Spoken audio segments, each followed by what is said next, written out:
कलयुग की शुरुआत में एक तरुणी की मुलाकात नारद मुनि से हुई। उस दिन एक शांत और निराश नजरों वाली तरुणी नारद मुनि से मिली।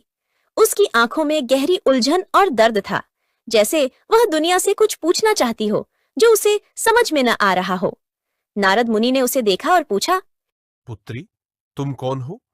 किस उद्देश्य से यहाँ आई हो? तरुणी ने धीमे से अपनी आंखों में आंसू समेटे हुए कहा, मैं भक्ति हूँ। मैं उस महान शक्ति का रूप हूँ जो लोगों के दिलों में प्रेम, श्रद्धा और सच्चाई की लौ जलाती है।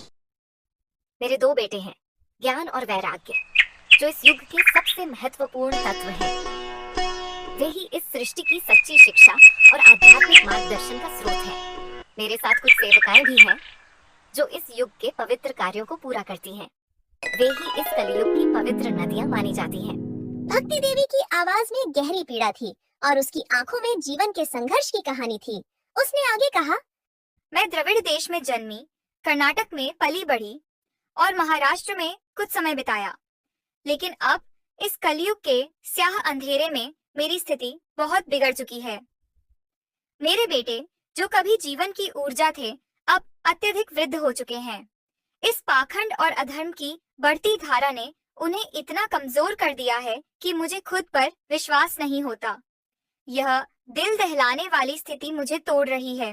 मेरे दो बेटे अब बुजुर्ग हो गए हैं और मैं उन्हें इस अवस्था में देखकर दिल में एक कटी हुई चुप्पी सी महसूस करती हूँ।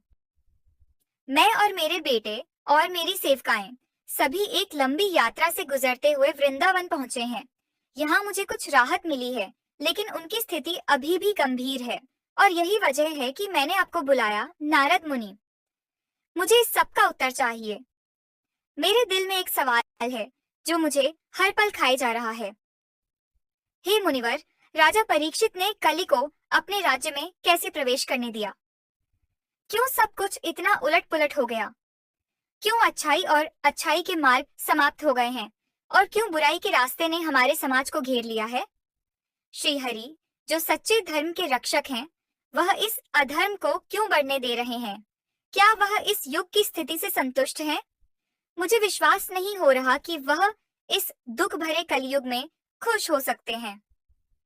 श्री हरि का दिल इस कष्ट में क्यों नहीं भक्ति देवी, तुम्हारे सवालों में गहरी पीड़ा है, लेकिन यह समझने की आवश्यकता है कि जब श्री कृष्ण के अवतार का समापन हुआ था, उसी समय कली ने इस युग में जन्म लिया। उसने स्वयं को राजा परीक्षित के सामने समर्पित कर दिया और इस कारण वह उनसे कोई युद्ध नहीं कर सका। लेकिन यह एक महत्वपूर्ण तथ्य है जिसे तुम समझ पाओगी। हाँ, कलयुग में बहुत कुछ खत्म हो चुका है, परंतु इस युग में एक अद्भुत चीज भी है जो पहले के युगों में नहीं थी। वह है हरिनाम संकीर्तन। ये वही रास्ता है जो इस युग में छुपा हुआ पुण्य और शक्ति देता है। तुम्हारा शंका का समाधान यहां है। यह कलयुग की सबसे बड़ी विशेषता है।